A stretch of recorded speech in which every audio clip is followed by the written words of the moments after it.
বাংলা, বিহার, উড়িষ্যার স্বাধীনতা কি সত্যিই হারিয়ে গিয়েছিল একজন নটির কারণে, নাকি সব দোষ ঘসিটি বেগমের?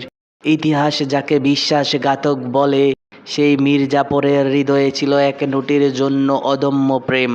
শুনতে অবাক লাগছে, কিন্তু সত্য কখনো কখনো কল্পনার চেয়েও অবিশ্বাস্য। নবাব সিরাজউদ্দৌলার পতনের নেপথ্যে যে কেবল রাজনীতি ছিল তা নয়, ছিল এক অনিন্দ্য সুন্দরী নটির মোহ। তার নাম মুন্নিবাই, এক অপ্সরার মতো রূপ, যার নূপুরের ঝংকারে কেঁপে উঠেছিল বাংলার ইতিহাস।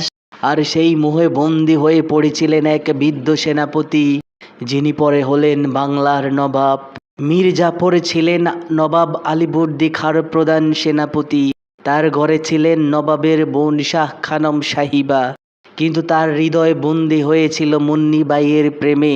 সেই প্রেম কেবল শরীরের ছিল না, ছিল এক পিপাসার মতো, যা শেষ পর্যন্ত বদলে দিয়েছিল বাংলার ভাগ্য। পলাশির যুদ্ধে সিরাজউদ্দৌলা পরাজিত হলেন। ইতিহাস জানে মীর জাফরের বিশ্বাসঘাতকতা, কিন্তু এই বিশ্বাসঘাতকতার ছায়াই ছিল এক নটির প্রেম। নবাব হয়েই সমাজের রীতি ভেঙে, সকল লজ্জা ভুলে মীর জাফর বিয়ে করলেন মুন্নিবাইকে। শুধু তাই নয়, পরে তিনি বিয়ে করলেন রব্বুবাই নামক আরেক নটিকে। মুন্নিবাই বা রব্বুবাই কেউই নবাবী বংশের ছিলেন না, কিন্তু তাদের গর্ভজাত সন্তানরাই পরবর্তী নবাব হয়েছিলেন। বাংলার সিংহাসনে বসে শত বছর রাজত্ব করলেও তারা থেকে গেল নটির পোলা। কিন্তু ইতিহাস কি তাদের মনে রেখেছে? না, ইতিহাস কখনো নটির পোলাদের নিয়ে মাথা ঘামায় না, কারণ মানুষ কখনো সেই প্রেমের গল্প শুনতে চায় না, যেখানে ভালোবাসার বিনিময়ে পুরো একটি স্বাধীনতা বিলুপ্ত হয়ে যায়।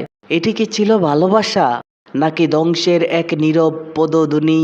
আপনার কি মতামত কমেন্টে জানান। আর যদি এই ইতিহাস আপনাকে চমকে দেয়, তাহলে লাইক দিন, শেয়ার করুন এবং সাবস্ক্রাইব করতে ভুলবেন না। ধন্যবাদ।